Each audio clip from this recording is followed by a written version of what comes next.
Hey everyone, and welcome back to the channel.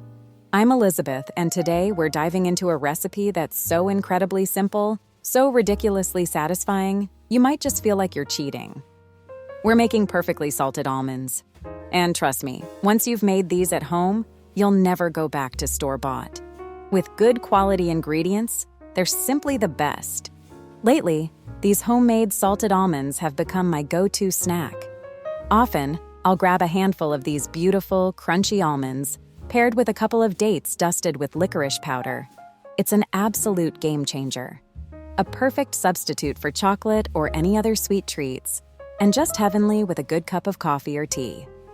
Honestly, if you're looking for a healthier alternative that still feels indulgent, this is it. But it's not just about me and you. These salted almonds are also fantastic as a thoughtful little gift. Pop them into a cute glass jar with a ribbon, and you have the perfect hostess gift, or a lovely token of appreciation for a friend when you need a small gesture. They're always a hit. One of the main reasons I love making these myself is the control I get over the ingredients and their quality. I'm a sucker for good produce, and I make sure to buy my almonds and my coarse Celtic sea salt from a local organic food store. Knowing exactly what goes into them makes all the difference. Now, the magic of these perfectly salted almonds comes down to just 2 simple steps. And these steps are key to that deep, rich flavor and incredible crunch. First, we're going to give them a luxurious soak in a warm, salty brine. This isn't just about salting the surface. It allows the salt to really penetrate, infusing the almonds with flavor right through to the core. You won't get that just salty on the outside disappointment here. It's all about that deep, delicious saltiness. Then, after their salty bath, we'll roast them in the oven until they are wonderfully crispy and golden.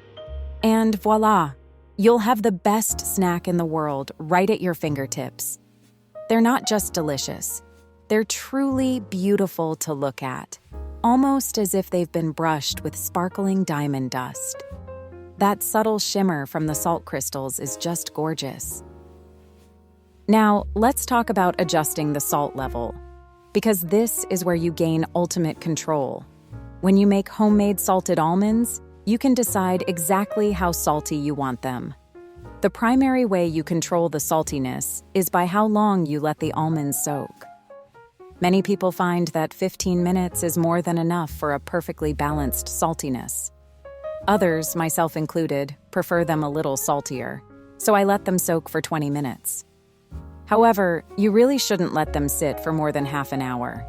Beyond that, they can quickly become too salty, and nobody wants that. It's all about finding your sweet, or rather, your perfectly salty spot. However, I do have a little secret for when I'm eating a lot of these. In periods when I find myself snacking on these delicious almonds extra frequently, I sometimes use only half the salt in the brine, just 100 grams instead of 200. They become significantly less salty, but still incredibly flavorful and satisfying. It's a fantastic option if you prefer a much milder salt profile or want to enjoy more of them without feeling like you've had too much salt. So, let's get into the specifics. Here's what you'll need for this simple magic. 8 deciliters of water, which is about 3.4 cups. 200 grams, or approximately 2 deciliters, about 1 cup of coarse salt. Again, I highly recommend Celtic sea salt for its mineral richness. Use only 100 grams if you prefer less salt. And finally, 400 grams, or about 8 deciliters, around 3.4 cups, of beautiful, raw almonds. All right, let's make these. First, bring your 8 deciliters of water to a boil in a medium pot. Once it's bubbling, remove the pot from the heat and add your chosen amount of coarse salt, either 200 grams for the classic recipe or 100 grams if you prefer them less salty. Stir it gently until it's completely dissolved. As soon as that salt is fully dissolved, add your 400 grams of almonds to the pot. This isn't about cooking them, just letting them soak. Now let them sit in that warm, salty brine for anywhere between 15 to 30 minutes. depending on your preferred saltiness. If you let them go the full half hour, they will be very salty. So if it's your first time, I'd suggest starting with a slightly shorter soak, perhaps 15 to 20 minutes, to find what you like best. While your almonds are taking their salty bath, preheat your oven to 190 degrees Celsius. That's about 375 degrees Fahrenheit, using both top and bottom heat. Once your soaking time is up, carefully drain the almonds in a fine mesh sieve.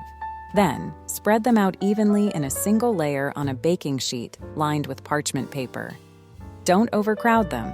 They need space to crisp up.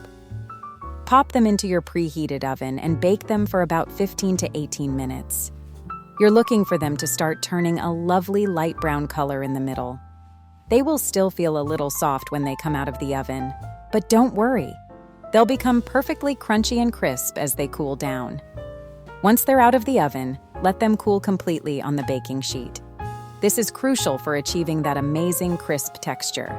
And there you have it, your very own perfect diamond-dusted salted almonds. I usually store mine in a simple glass jar on the counter.